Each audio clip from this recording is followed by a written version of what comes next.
Okay, thanks, Sadie. So first, thank you everyone for making it to this webinar. We're really pleased. I want to introduce a fairly expanded team that we have around the world. Sadie, that you can see on your screens, is working with Solomon and I. Solomon, who is this mystery guest 6, is sitting at his home. It's about 10 o'clock in Korea. Nathan is sitting in Connecticut, as you know. Babatunde is sitting in Bangkok, I think, from UNDP, and we might have Pradeep join us. Okay. So, and then we have a very veritable and nice list of guests on this webinar. So I'm going to start now. If any of you cannot see my screen with slides as they're coming on, please let me know. Sadie, can you see it? Okay. So I'm going to talk today about learning-oriented real-time impact assessment, or LORTA. Can you see my cover slide? Okay. And I'm Jo Puri, so please call me Jo, and I head the Independent Evaluation Unit of the Green Climate Fund.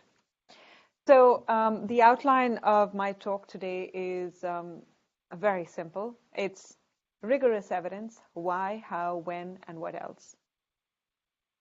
So let's talk about the why first. Yeah. Let's talk about the why first. So there are several reasons as to why we should be thinking about collecting rigorous evidence. The first and clearly the most important one is we want to be able to say whether we achieved what we wanted. Yeah. So if I asked you the question, what's the change or what's the result of, say, investing $10 million for an adaptation program, or investing in a 100 megawatt renewable energy program, or providing climate information services in Vanuatu, or providing livelihood support to a region in Tanzania? My question is, what would you say? Clearly, all of these programs have a huge amount of investment that's going in. And it's really important for us to be able to say what we've achieved, not just by saying, oh, yes, we, in hand-wavy ways and say, yes, we are improving the lives of people. We need to be able to say how much, for whom, why. So some questions that we want projects to answer are as follows. First, did the program or the project or the investment cause a change? Second, would the change have occurred anyway, even in the absence of the project or the investment or the program? Third, if the program caused the change or the effect, how much was it? Can we say whether it was a 10% increase or an 80% increase? And last but not least, are there other ways that are cheaper to get the same change? And this basically underlies us being able to answer the attributable change or impact question. That is, can we attribute the change that we are witnessing in the context that we are doing our projects or programs in to the investment, to the project, to the program? Can we attribute it to that, or would it have happened anyway? And if we can attribute it, can we say how much of it was caused by our investment? So, this is not a new question that, of course, we want you all to answer or that we think we should be able to answer. The GCF, as you all know, has a fairly ambitious mandate. It wants to be transformational. But at the end of the day, we have to answer the question, to what extent has GCF made an impact? But if we want to answer that question at a meta level, we need to answer that at each one of the project levels as well. Different agencies have come up with this problem at various points of time in their own strategies and in their own planning. So to give you an example of one such conundrum that was faced by an international organization that I was involved in and helping to design was at IFAD. For those of you who may not know, IFAD, the International Fund for Agricultural Development, basically set up a strategy about 5 or 6 years ago saying, we are going to take 80 million people out of poverty. So very rightfully, at the last board meeting, at IFAD 9, so about 3 years ago, the board of IFAD asked IFAD, you've put in so much of money.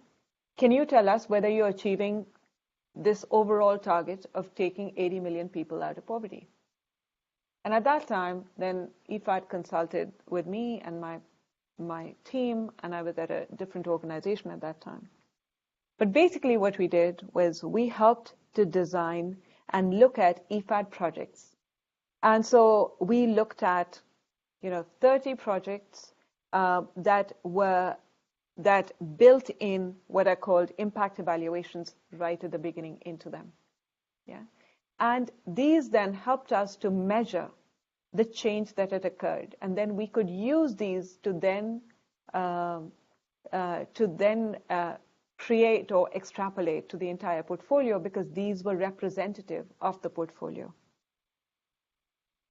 But basically, the answer to the question is whether whether IFAD was able to take 80 million people out of poverty, we were able to help IFAD answer this question to the board, and they concluded that still halfway through their strategy, impact assessments showed that IFAD investments had been able to reduce poverty by 5.5% to 9.9%. And we could measure this confidently. We were also able to measure different and other things, such as, for example, 44 million people had seen over that 5-year period an increase in agricultural revenues. We were able to measure a whole lot of other things that can be seen from this chart, but I won't go over it. The important thing is that we could measure. Okay? So basically, for the purposes of this webinar, and I'm hoping that we'll have a chance to also think about and discuss some questions at the end, we're defining impact assessment or impact evaluation as measuring change that is attributable to or caused by an investment. Yeah. That change can be at any level. It can be at the level of an outcome. It can be it can be at the level of an impact. It can be somewhere intermediate. That part doesn't matter so much. What we want to be able to say is that, yes, the investment caused this change. And that change is an important result for the project, for the country, and also for JCF. Yeah. So, inserting or planning for rigorous evidence into projects also helps us decide what to do. And that's important.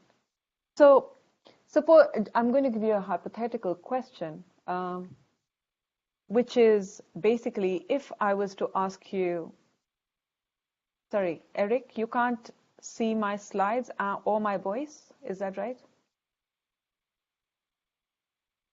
Okay, Eric, could you, so Sadie is saying, could you just log in and log off, and then maybe that'll help. So I'm just going to continue with this. So if you were, for example, a minister, and you had to design an education program where we wanted to increase school enrollment by, say, 1 year, and you had, $20 million, what would you do? And this is a choice that many programs have to basically deal with. You have the money, and you want to pick or design a program that has the most effectiveness in terms of getting the biggest bang for its buck. So the reason I chose school enrollment is, of course, because I have the answer to that question. Because there were different impact evaluations that were built in for different sorts of interventions. So imagine, if you will, there are different things that you can do as a decision maker to increase school enrollment. You can put in an extra teacher, you can deworm, you can provide iron tablets, you can provide scholarships, you can provide school uniforms, you can do combinations of those. But what is important is that you want to try and pick a strategy that gives you the most effectiveness, that is most impactful. And because all of these different programs that were done in different countries, which is color-coded. So the blue was in India, the green ones were designed in Kenya, the red one in Mexico. The researchers that were looking at this and the program people that were looking at this could conclude, in this case, that deworming was the cheapest way to get an increase in school enrollment. And in this case, what this chart is saying is if you spent 25 cents per person per year, then you could get an additional year for every student that you spent it on. Compare it with an extra teacher, and that's the blue bar. In that case, you'd have to spend approximately $60 per student to basically get the same impact. Yeah, and this is enabled by building in these impact evaluations into these sorts of programs. So if you want to answer the question, what works for whom, how much, under what circumstances, then the important thing is that you need to build for this right from the beginning. Okay, the third thing that rigorous evidence that is built in right from the beginning helps us to do is it helps us to measure what we treasure. You may or may not all know the Progressa program. The Progressa program was a conditional cash transfer program that started in Mexico in 1995. It was a very interesting program because it was a cash transfer program that was looking at approximately 500 communities. And at that time, they had only about $2 million to spend. Yeah, it was fairly controversial. It was controversial because basically it was giving $10 to $12 per household per month. But it was a conditional cash transfer program, which meant that if you wanted to get the $10 to $12 per household, then the household had to prove that the children in that household were going to school for a certain number of days in the previous month. If you had a lady of childbearing age in your household, she needed to have gone for clinic checkups. If she was pregnant, she needed to have gone for 4 antenatal care checkups during her term of pregnancy. But those were conditions attached to the cash transfer. And if you could prove that, yes, this has been done, you would get the $10 to $12 every month. These were clearly targeted at vulnerable and poor households in Mexico.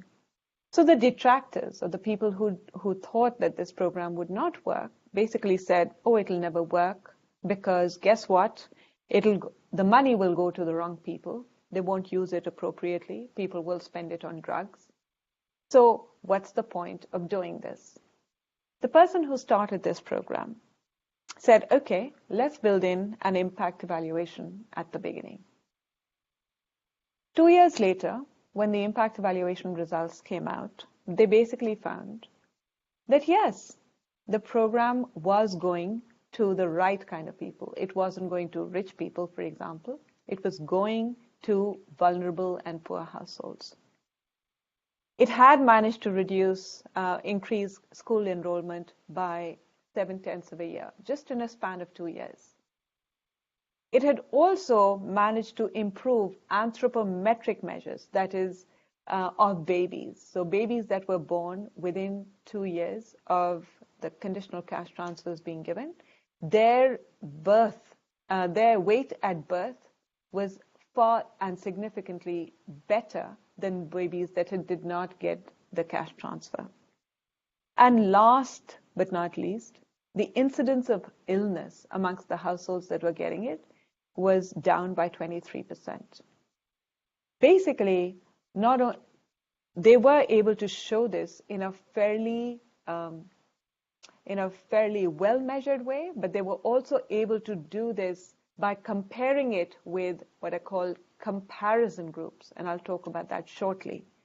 But as a consequence of this very rigorous evidence that came out, the program got scaled up nationally. It is now a country policy, and since 1995, Progressa has stayed on in Mexico as a national, countrywide policy. The thing that has changed is the name of the program, and it's now called Oportunidades, but it has stayed as a policy. And this was mainly a consequence of the fact that the impact evaluation basically got built in right from the beginning. Okay, so I'm going to go to the second part of this presentation, which is thinking about how, if we want to build in this rigorous evidence, how should we build it? Yeah. So there are 3 steps.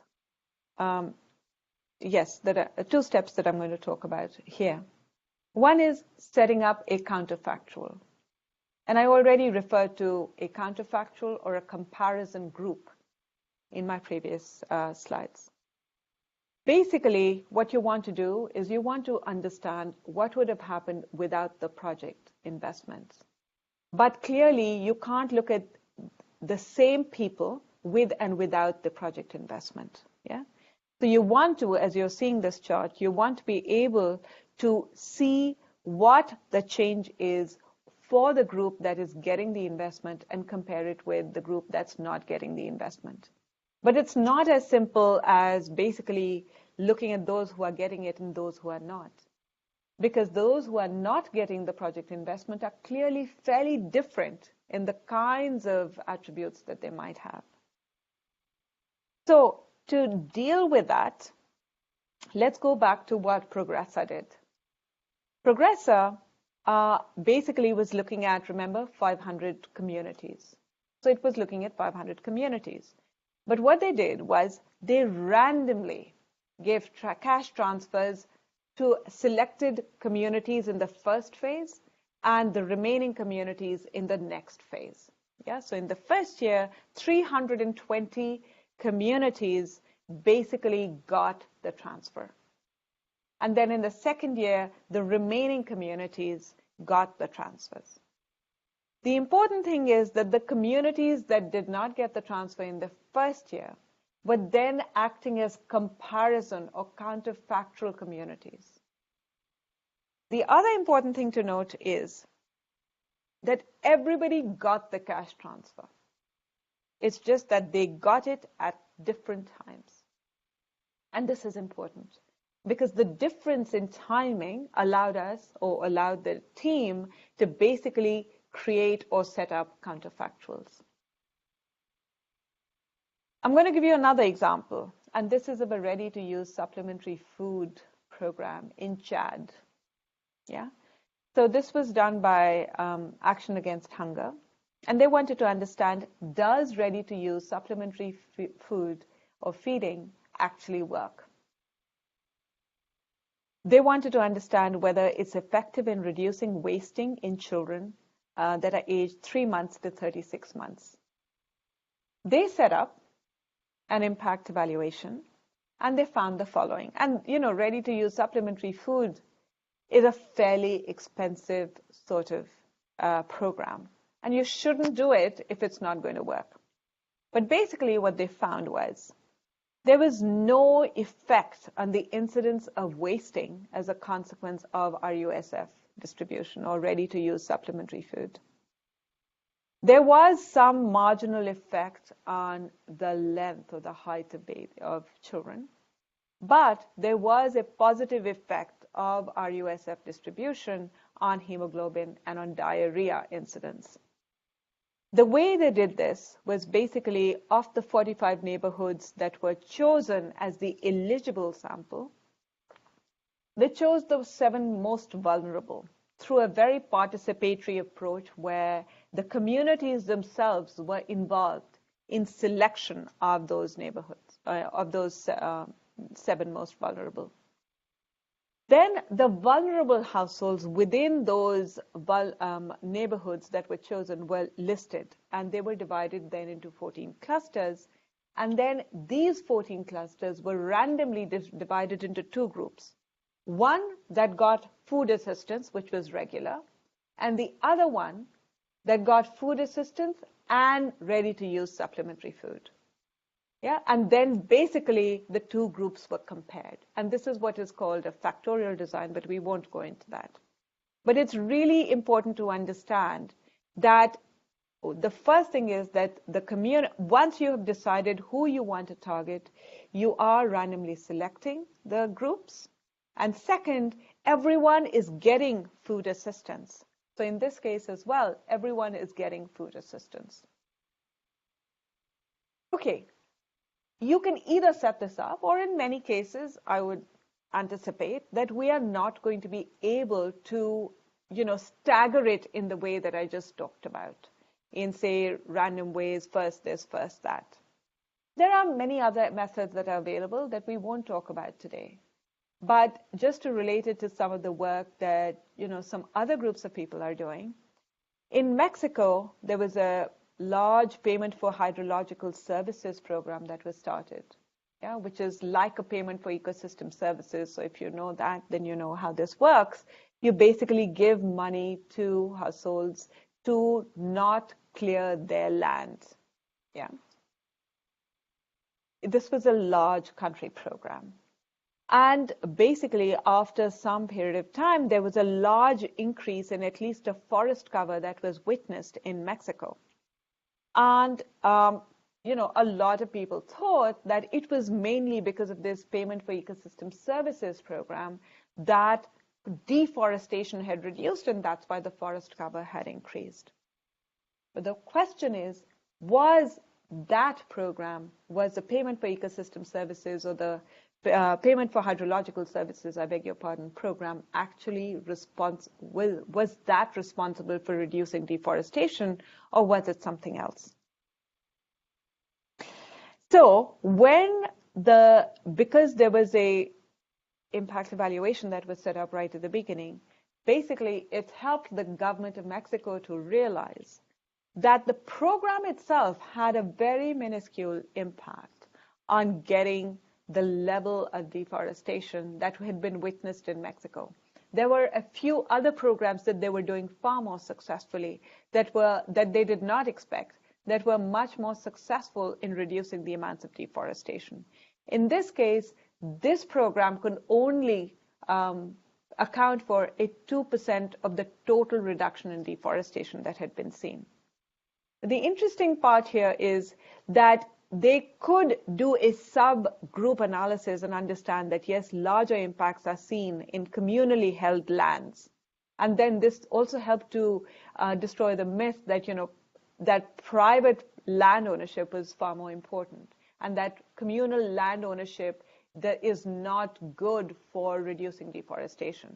But they could see actually that communally held lands were far more successful in preventing deforestation. And they saw no wealth gains for anyone. Yeah, and again, this was a consequence of basically building in this measurement and rigorous evidence and impact evaluation right from the beginning. Okay, the second aspect of how to deal with this, of how to build rigorous evidence, is to set up a program theory and to measure it in real time. Now, all of you are aware of program theory or a theory of change, or maybe you've heard of a log frame or stuff like that. I'm going to give you a quick example of a scared straight program.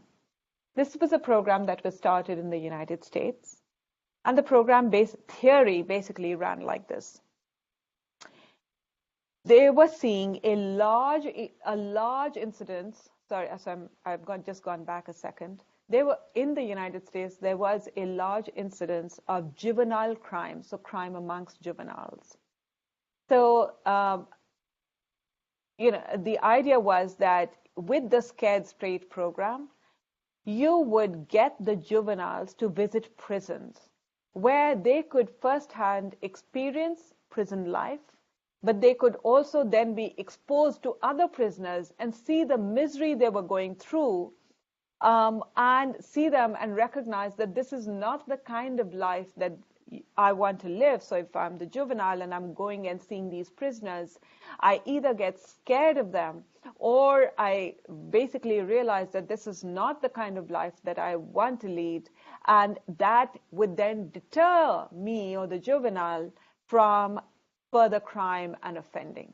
Yeah, so that was a theory, and that's what the Scared Straight program essentially built in and said, this is why it will be successful.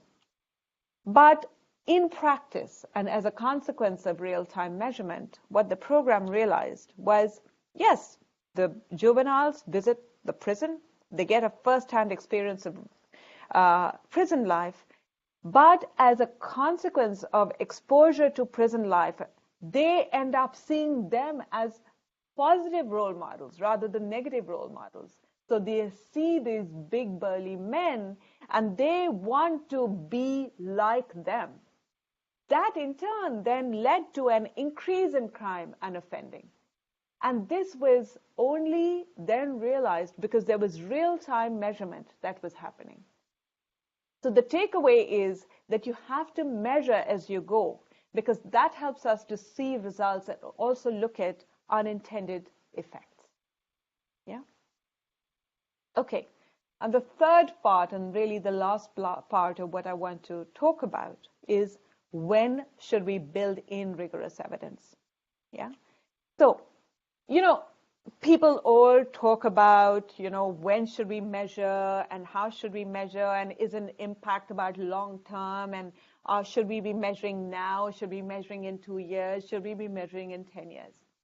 And my quick answer to that is it all depends. So let's look at the cash transfer program that I spoke about, right?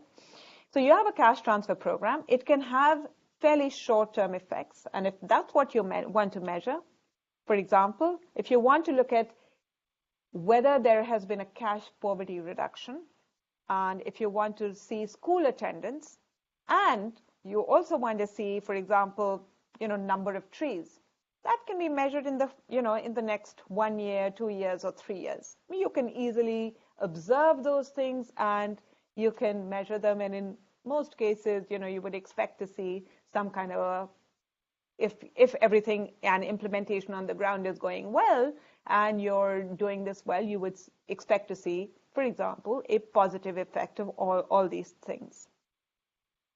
But if you wanted to measure learning outcomes, so people are going to school or children are going to school, but to what extent are their learning outcomes becoming, to what extent are they learning in schools? To what extent, yes, there may be trees that are increasing or saplings that are getting planted, but to what extent are we actually seeing reduction in deforestation? That's a more longer term question that you can only examine in, say, 3 to 5 years, right? And again, it can be plus or minus depending on what else is going on in your program, right? Now, if you still wanted to understand even a longer term phenomenon was, okay, as a consequence of learning outcomes, to what extent has there been increased employability, or has there been an improvement in health status? That's still a longer term outcome that you're only going to see, say, in this case, 5 to 10 years. And then if you still wanted to understand, social mobility, resilience, and increased longevity, that's a much, much longer term phenomenon that you will take much longer to measure. So really, the brief answer to the question is that we need to think about, well, what is it that we can measure, in the next year, 2 years, 3 years? What is it that we'd like to measure going forward, say 3 to 5 years, etc. But one thing is certain: if you are not seeing, if you should be able to see at least some of these increases. So, for example, an increase in the number of trees, if you do want to see deforestation, right? Now, if you're not seeing an increase in the number of trees, then you know that any reduction in deforestation that you might witness in, say, 5 years is definitely not a consequence of your program, because even your intermediate outcome was not being witnessed. But you design your impact evaluations basically on the basis of what it is that you'd like to measure near term, medium term, and longer term. Okay, so key takeaways. If we want to build rigorous evidence, and this is the program because of which we are all coming together, the Learning-Oriented Real-Time Impact Assessment, or LORTA program, key takeaways are: we want to build rigorous evidence into our programs. Why? So that we can gloat that, yes, we have achieved what we said we would, so that we can measure what we treasure, and so that we can make decisions about what is the best strategy for us to use if we have, money and we want to know how to spend it, right? And that's the education example I gave you. The second question that we answered is, how should we do it? So clearly it's important to build program theory, and we'll talk about this in our Bangkok meeting. But then it's also important to think about how we might build counterfactuals or comparison groups or anything that might mimic it. And the third part is that we have to measure as you go, to understand how well is the program itself being implemented. Because if the program itself is not being implemented very well, then any results that we know that we may be measuring, we know are not as a consequence of the program, right? So you have to measure as you go. Now, of course, you may be implementing extremely well and still not see very good results, and that's then called an efficacy problem. That is, despite good implementation, it's just that the design of the program is flawed. And no matter how well you implement, the internal design of the program is just not very good, and that's an efficacy problem. And we want to be able to detect that as well. And the third thing that we talked about is, when should we set it up? And the big takeaway is, we should set it up right from the start, because setting it up right from the start can help us to learn as we go and help us to measure all the things that we want to treasure. Yeah. So, last slide, Learning-Oriented Real-Time Impact Assessment, or LORTA. As you know, the GCF is doing this because we are acknowledging that measuring attributable change and causal change is hard. But we want to be able to measure the change caused by and attributed to GCF investments. In the first phase of LORTA, we will look at 4 to 6 projects. All of you are clearly coming to Bangkok, but we'll all discuss possible designs, and we'll think about, well, to what extent can we incorporate these designs and implement them on the ground? So there will be a pretty big and hopefully robust discussion around that. There will be researchers and all of us who will be working with each one of the teams, thinking through what these designs and timelines could look like. We're really predicating all of this on engaging all of you very closely at the project level, at the country level, and also want to build your capacity in doing these measurements so that you yourselves can do it. We want to think about building good baseline data and good information systems, right? And the designs to produce this good evidence that we spoke about. Bangkok, here we come. So I'm going to end there and now have some time for discussion. We have about 20 minutes for discussion. What I'm going to do is, if you want, what I'm going to suggest is that you just write on your chat screen if you can. And if you can't, then just please speak up now and say that you can't write on your chat screen. But if you can write on your chat screen, please just say who you are, or just say, I want to talk, and I'll figure out who it is. And we can do Q&A like that. Or if all of you decide to keep quiet, I can ask you questions. I'm very good at it since I do this for a living.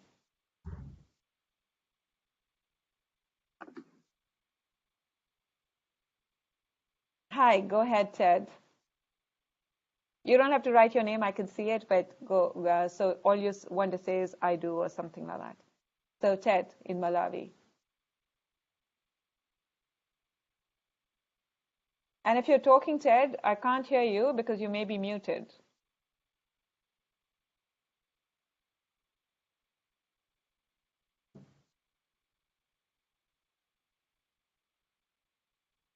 Okay. Ted, are you okay? I can't. Um, Ted is not muted, but we can't hear him. Yes, we can't hear him. Okay. Um, Guest three, go for it. Yes, that's me. I just wanted to ask about the cost of doing this Yeah. monitoring and how costly it is. Yeah. That's my question. So, yeah, that's a really good question, and we're going to be discussing this in Bangkok as well. And it really, so I truly don't want to punt the question, but the answer is it really depends. I have seen good measurements being done, within $20,000, within $40,000, within $100,000, within $2 million, right? So the only way that you can answer this question is if you know, and I can run through a list of things that basically will help to determine the cost. The first is you want to know what is the overall outcome or the change that you want to measure. The second, you want to understand what is the baseline at which you're starting, what's the variability. So in statistical terms, and we are basically now going into sampling theory, you want to understand what's the variance of the outcome that you want to measure. You also want to understand what is the underlying variance in the attributes of the population, or to what extent is the population intra-correlated. So your intra-cluster correlation is going to be important. And then last but not least, you also want to know how large it is how large is your ambition. So just to give you an intuition, the larger your ambition, suppose you want to see, in poverty levels are, say, and forgive me for not knowing poverty levels in the Caribbean, but for example, I can say in India, poverty, so about 15 or 16% of the population lives below the poverty line.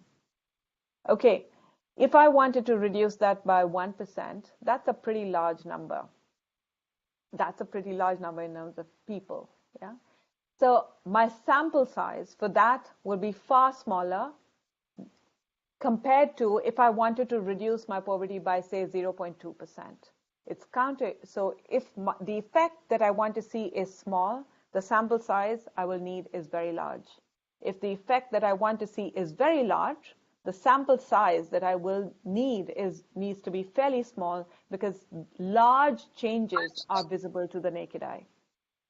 So, and most of the cost of these things is basically then dependent on how large your sample size needs to be. That's the quick answer, I'm afraid. I'm happy to do, sample size calculations with you when you come to Bangkok. And we can also do a session on doing those sample size calculations and basically saying, and, also going through a session on how to do them so that we can build that capacity amongst the teams that are coming. But that's the short answer.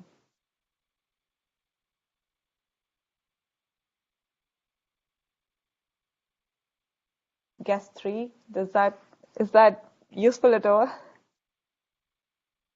Martin? That was very useful. Thank you. Okay. Uh, Anyone else? What if I just go around sort of the virtual table? Because we have question, Ted. We are preparing baseline survey for a project in Malawi. We will have an external consultant on the activity. Would like to get some direction, sample size, setting up comparison group as per LORTA requirements. The consultant is likely to be engaged before the workshop. Okay, that's good, Ted, and you're in Malawi. Okay,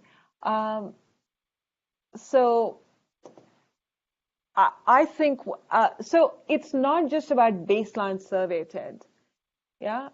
So Solomon is asking which project is that? This is the M-Climbs project in Malawi, Solomon. But Ted, the answer to your question is the consultant may be doing the baseline survey, but a couple of things that I'd like to flag for you. Under LORTA, we will have a little bit of money if the project is selected, basically in the 4 to 6, we will have a little bit of money but it's fairly modest, to help create that capacity in your consultant. So, we are going to come, so Solomon, Sadie, myself, Babatunde, etc., we are going to come, and there will be a team that's working with us, selected from,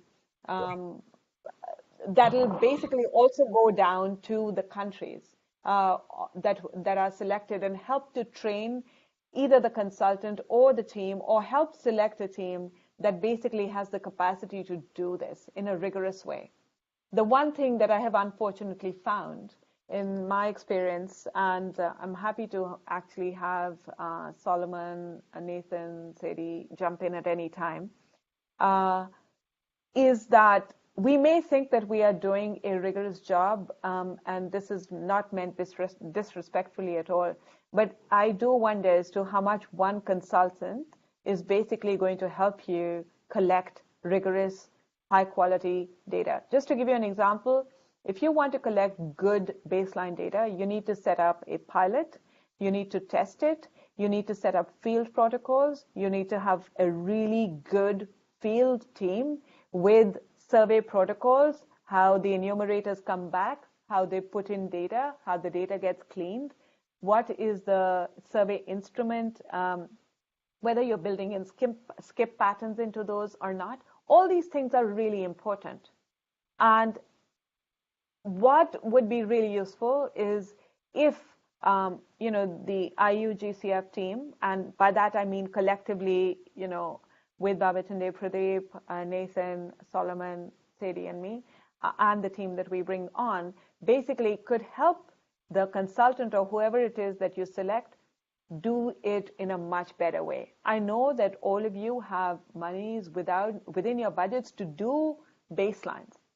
But what we are keen to see is that these are good, high quality baselines so that you're actually answering questions in a rigorous way.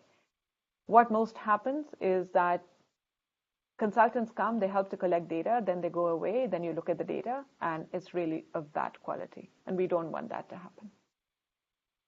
Sorry, very long answer. Matthew, go for it. Oh, sorry. No, go ahead, Hi. whoever it is. Yes. Thank you very Yeah. much so far for the introductory comments. And we at the African Development Bank, we're really looking forward to attending in Bangkok. My question is about, I think this is a good segue actually with the comments you were just making as well. But the question is about how to find the balance between kind of outsourcing this work to specialty shops, to the people with really rigorous technical skills that they can do the job well, versus cultivating a culture of impact assessments within core operations, getting the project managers on board, having it really be a part of the core activities that are at work within, for example, a development bank's portfolio. So I'd like to hear some initial thoughts on that balance, Yeah. and perhaps a lot more in Bangkok. Thanks. Yeah, definitely. Thanks, Matthew. So we recognize that this is a really important concern, and we don't want it just to be the two of you, so you, Matthew, and Serge, coming to Bangkok and basically saying, oh, this is so cool and this is what we're doing. Of course, we want you to do that. But we also recognize that you have an entire universe of people and politics and turf issues and all of that you're dealing with when you're working, in your organizations. So part of the remit of the team that we'll also bring in is to build that capacity and awareness in the institutions. So that they can go and, do an awareness raising workshop or two where you can pull together, you'd basically be involved in saying, okay, let's get the senior VP or the, the vice president or the group leader, etc. You target who you want to come to those awareness raising or capacity building workshops. But the team would then come and help you to raise that capacity, because we completely understand that building that engagement within your institutions is really critical. So that is definitely built into our plans as well.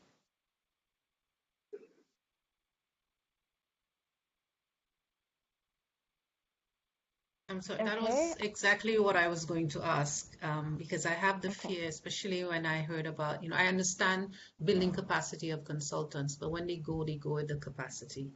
And Yes. it's the same way when we were having projects. How used to happen before, we open up a project office, we have an M&E officer, procurement, project, and when the project closes, all that institutional knowledge goes with it. So now we're trying to centralize everything. So he was quite ahead of me on that question. And anyway, I appreciate the answer. And I really look forward to having a session like we did last year with the Global Dialogue. I think that would be a good thing to bring that strength into the Caribbean. We have a dearth of it in terms of M&E, in terms of monitoring, also in terms of getting data. That is a difficulty that we have, because sometimes the project calls for certain types of data. And even if we go on the proxy side, we basically sometimes we are beholden to our donors. Yeah. And so we have to try, and this is where we would like to get some, especially if we're going to be working with the direct access finance, Yeah. trying to get that and getting that on that project. So I'm really grateful for this session. Let me say that I think the presentation was excellent. I'm really grateful for it, and I am looking forward to the session as well in Bangkok. Thank you very much. Thank you. I really appreciate your comments. That's Mary Elise? For Jerome, OECS. Oh, OACS. I'm Yes, sorry. yes, Okay. yeah, that's Oh, okay. Milva. Yeah. Sorry, I think I wrote down the wrong mapping. So, Milva, right? And you were referring to a global dialogue. Could you remind me which one? So, Solomon, I will bring you on. Just give me 1 second. But Well, what was the global dialogue? well, I don't think you were there, but GCF and the OECS came together to have a global dialogue to allow us to understand the Oh, GCF right. better, how to apply, and I think I thought it was a great first step. And I can see it as an annual event, bringing in more knowledge, sharing of information on GCF funding, the projects, etc. It is just, I know I'm thinking forward, but it's just another thing to look at, especially in light of this discussion. Because if we're trying to do it on an annual, it may be something we can partnership on. Absolutely.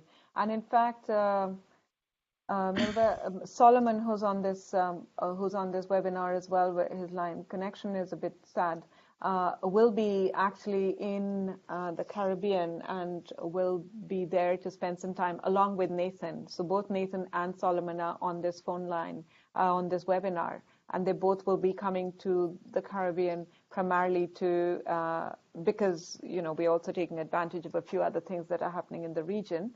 For both of them to be there. So that'll happen even before Bangkok, and I'm really hoping that you can spend some time together. Yes, if that's okay. Yeah. Yes. I did reach out to him. I think we've been introduced by Leah through email. Excellent. Yeah. Yes. Okay. Great. Thanks. Solomon, did you want to come in? Yeah. I just want to make one point that Matthew mentioned about capacity development generally. I think, Joe, your presentation was so excellent. I mean, it really touched a lot of key issues.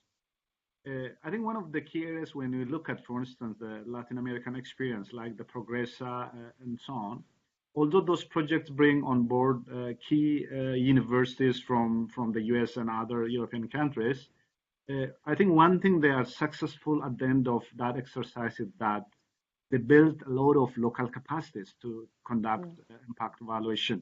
In Latin America now, the capacity is pretty strong to do most of rigorous impact evaluation compared to other regions like African countries. And I think for us, for IEU GCF going forward, I think that's one key issue for us.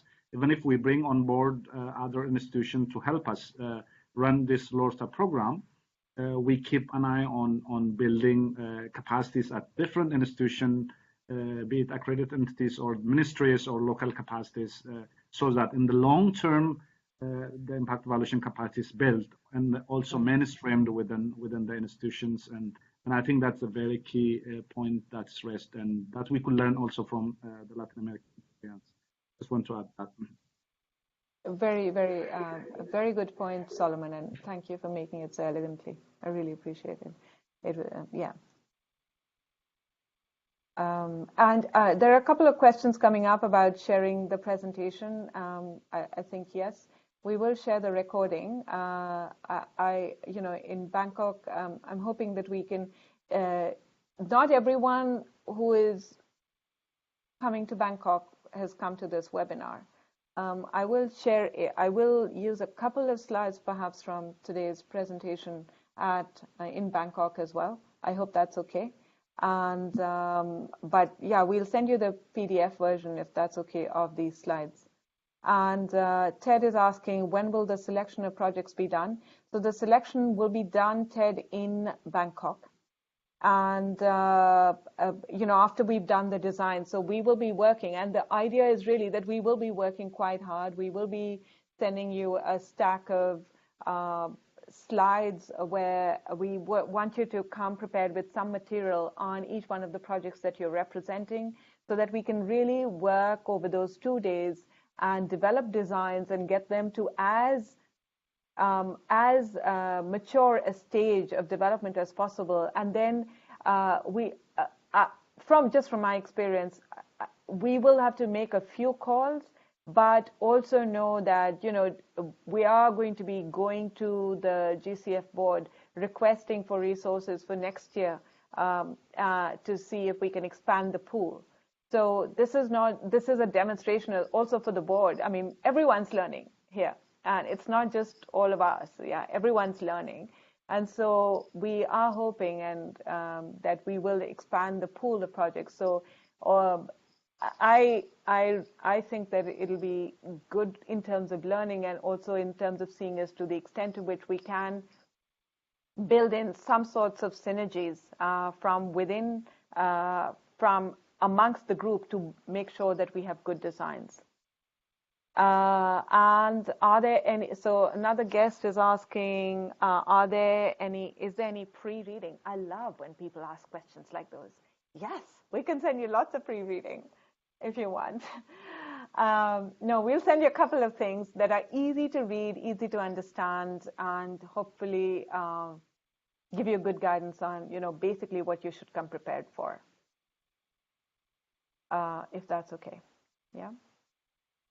Any other last burning questions before we close?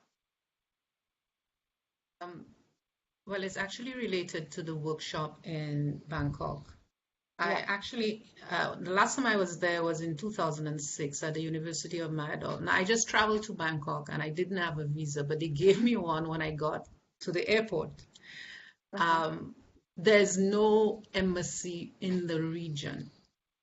So I'm just going to take the chance again and hope for the best. I mean, I'll have everything that is required. I did speak to my Ministry of Foreign Affairs. They tell me they'll get back to me, but it seems to be a very long, drawn-out process, because it's something that is not, it's a very rare thing to be needing a visa to go there. We're not on the countries that have been, but I did get it. I'm just saying that I did get it, so I'm just hoping for the best when I get there on Fantastic. time. The thing. We will have invite letters that I know Sadie and Babatunde are working on. So you should carry those invite letters that will be there with you in your hand from UNDP as well. I will also travel to Bangkok without a visa, because the idea is to get a visa on arrival, just to reassure you. I'm fairly optimistic, having done this before as well. So letters will come to you, just so that you can carry them with you. Nathan, I did want to see if you wanted to say anything, and I'm sorry if I didn't see your comment. If you wanted to come in for anything. Okay. Okay, and then Ted writes again, Sadie, please send us invite letters ASAP, as we will have to process visas from South Africa. Definitely. We, for all of those who have confirmed, Sadie will liaise with you over this week to make sure that you have letters that we basically have almost ready now. She's super efficient. Anything else burning before we close? Okay. Ladies, Solomon, sorry, last word, anything? I would like to thank all the guests. We have high level of participation, more than what we expected. And it was a nice, great discussion. And we look forward to welcoming you in Bangkok. And we'll have a great time there also. And I would like to thank them and also Joe for really pulling this off. And thank you all. No, thank you, Solomon. And also thank you, Sadie, very much. And then, of course, Babatunde and George and Marie-Elise and Milva, Yumiko, Matthew, Serge, Huang, Eric, Martin, and Ted, and Nathan, of course. I think I have all the names. Thank you very much for attending. We look forward to seeing you in Bangkok. And good night and be well. Bye for now. Bye. Bye. Bye. Bye.